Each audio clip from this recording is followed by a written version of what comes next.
everyone. This tutorial covers GoSTEM's Creative Computing Kit, lesson number 3, called Secret Handshake Sequencing. And this lesson was adapted from the Computer Science in San Francisco curriculum. And the objectives for this lesson are that students will record a sequence with symbols, and they'll compare sequences with classmates, and they'll choreograph and teach classmates an original sequence. Now, the materials that you're going to need for the lesson include a way to display a short video, and for planning sequencing purposes, you'll want a sequence chart here with the corresponding handshake icons that can be cut out and then pasted onto the sequence chart. So you'll also want some glue sticks. And for the sorting challenges, you'll want some signs so that the students can see where they go to sort themselves out.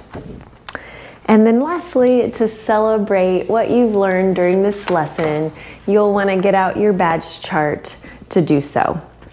This lesson is described as using handshakes, but it could be easily adapted to dance moves for situations like what we're in right now as a global pandemic, and we don't want our kids touching each other. So dance moves are an easy adaptation.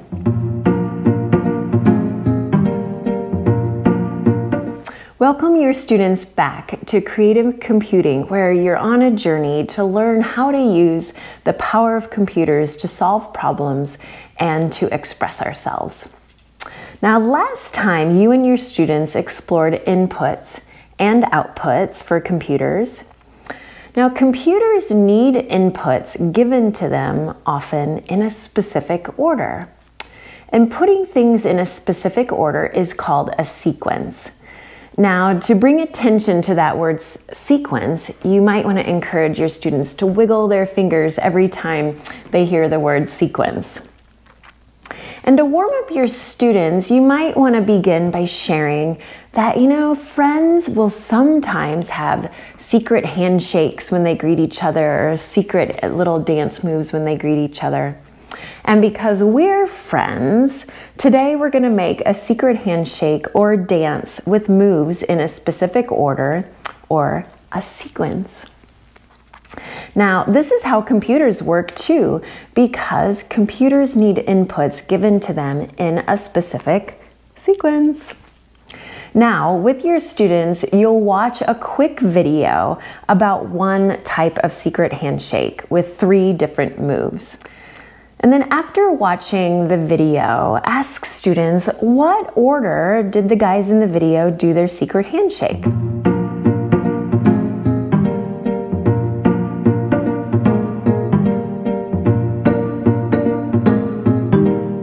So the order that we put our moves in is called our sequence. Now you'll want to pair up your students and they can do their dance moves or the secret handshake with each other and doing it in the same sequence as the guys in the video.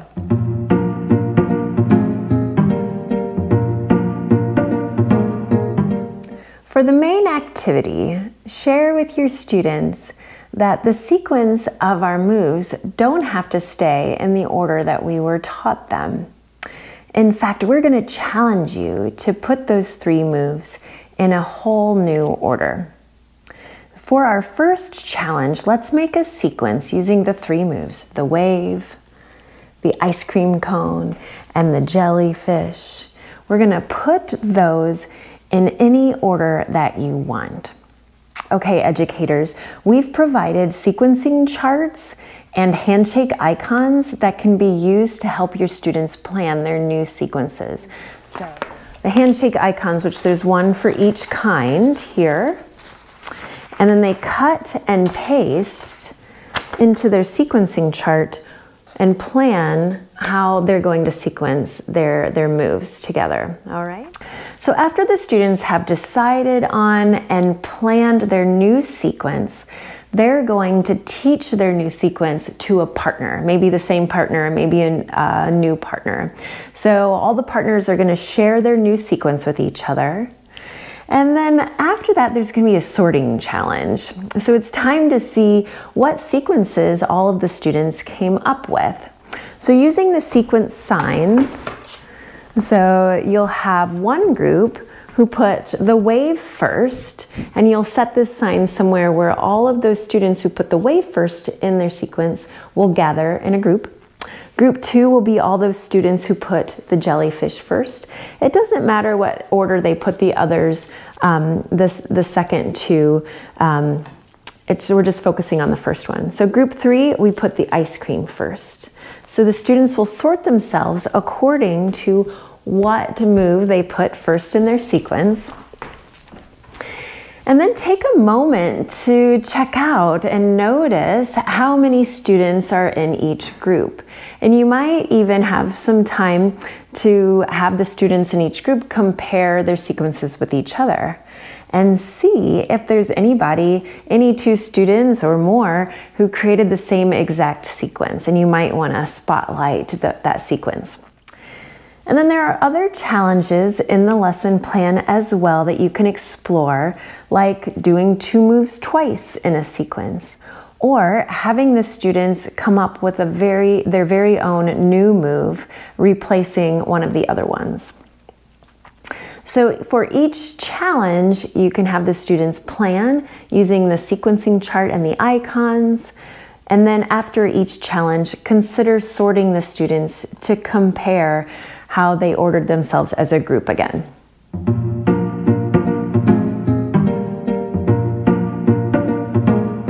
As you move into the end of the lesson, have some of the pairs who are willing perform their sequences to the rest of the class.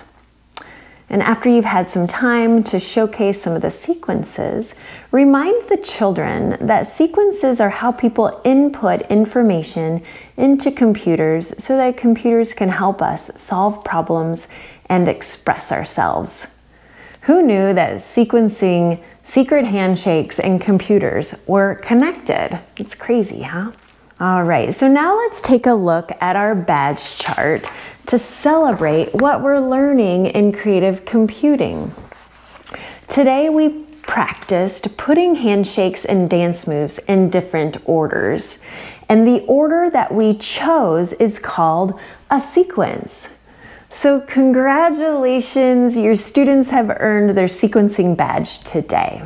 Awesome.